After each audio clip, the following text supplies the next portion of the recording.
Hello বন্ধুরা, দেখুন আজ আমি কি রান্না করছি আপনাদের সঙ্গে শেয়ার করতে চলে এসেছি। বন্ধুরা, আজ করবো এই যে ইলিশ মাছ দিয়ে ওল রান্না। ওল দিয়ে ইলিশ মাছ রান্না আপনাদের সঙ্গে শেয়ার করব। তো আমি কীভাবে ওল দিয়ে ইলিশ মাছটা রান্না করি আপনারা দেখতে থাকুন। এইখানে বন্ধুরা আমি কিছুটা জিরে নিয়ে নিয়েছি, গোটা জিরে, এই জিরে আর কিছু কাঁচা লঙ্কা।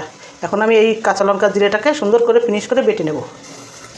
দেখুন এখানে আমি কিন্তু জিরে আর লঙ্কাটাকে সুন্দর করে বেটে নিয়েছি। আর এখানে আমি এক এক করে মাছে নুন হলুদ মেখে নেবো মাছটা ভেজে রাখার জন্য। হালকা করে মাছটাকে ভাজবো, নুন দিয়ে দিয়েছি, হলুদ দিয়ে দিয়েছি, দিয়ে হালকা করে ভাজবো মাছটাকে। এখানে কড়াই বসিয়ে দিয়েছি, কড়ার মধ্যে দেবো সরষের তেল, মাছটাকে হালকা ভেজে নেওয়ার জন্য। তেলটা গরম হোক, আমি মাছটাকে ভেজে নেব। বন্ধুরা, তেলটা গরম হয়ে গেছে, এবার তেলের মধ্যে আমি এই মাছ ছেড়ে দেবো। হালকা ভাজবো, কিন্তু খুব একটা বেশি ভাজবো না, বেশি ভাজলে মাছের টেস্টটা নষ্ট হয়ে যায়। হালকা একটু ভেজে আমি রান্না করব। বন্ধুরা, আমাদের ছোটোখাটো পরিবার, এই জন্য আমি বেশি মাছ নিয়ে নিই, অল্প মাছ দিয়ে রান্নাটা সারবো। আমাদের পরিবারটা খুব ছোটো। মাছটা কিন্তু আমার হালকা করে ভাজা হয়ে গেছে, এবার মাছটাকে আমি তুলে নেব। এক এক করে মাছটা আমি তুলে নেব। মাছটাকে আমি সুন্দর করে ভেজে তুলে নিয়েছি। এবার আমি মাছ ভাজা তেলের মধ্যে আমি এই ওলটা দিয়ে দেবো, কেটে রাখা ওলটা মিশিয়ে দেবো। ওলটাকে সুন্দর করে ভেজে নেব। একটুখানি লবণ আর হলুদ দিয়ে ভাজবো।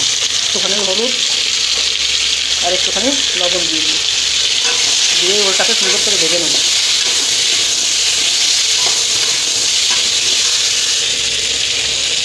এখন এই ওল ভাজছি, ওর মধ্যেই এই ভাজা জিরে আর কাঁচা লঙ্কাটা দিয়ে একসঙ্গেই কষে নেব। দেবো সামান্য একটু কাশ্মীরি লঙ্কার গুঁড়ো। কাশ্মীরি লঙ্কার গুঁড়ো দিলাম, যেটা একটুখানি রঙটা ভালো হয়। ওল আর মশলাটা আমি সুন্দর করে কষে নিয়েছি। এবার দেবো এর মধ্যে জল।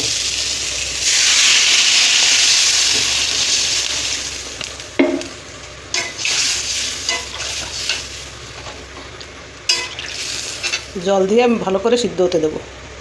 আপনারা চাইলে ওলটাকে আগের থেকে সিদ্ধ করেও নিতে পারেন। বন্ধুরা, দেখুন ওল কিন্তু সিদ্ধ হয়ে গেছে। দেখুন ওল কিন্তু মোটামুটি সিদ্ধ হয়ে গেছে। এবার এই পর্যায়ে ঢেলে আমি ফোড়ন দেবো। এই দেখুন সিদ্ধ হয়ে গেছে। এবার মাছটা দিয়ে ফোড়ন দেবো। মাছটা আমি দিয়ে দিলাম।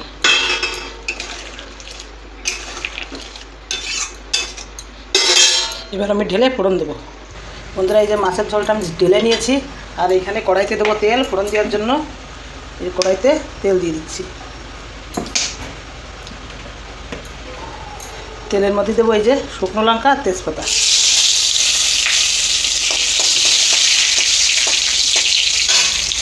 আর দেবো জিরে।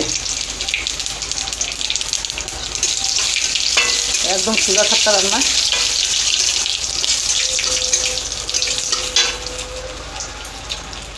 এবার আমি মাছের ঝোলটা ঢেলে দেবো।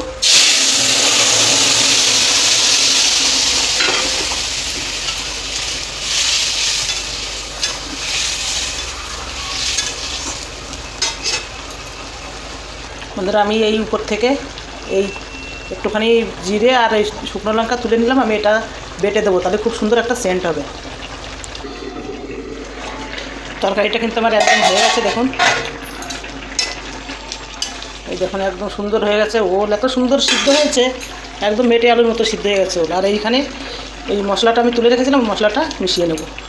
আমার রান্নাটা একদম কমপ্লিট। এবার আমি নামিয়ে দেবো। আমার ওল দিয়ে ইলিশ মাছ একদম রান্না কমপ্লিট। তো বন্ধুরা, ওল দিয়ে ইলিশ মাছের রেসিপিটা কেমন লাগলো জানাবেন। আর যদি ভালো লাগে পাশে থাকবেন, চ্যানেলটিকে লাইক কেমন শেয়ার করে দেবেন, আর চ্যানেলটিকে সাবস্ক্রাইব করে দেবেন। ভিডিওটা আমি এখানেই শেষ করছি।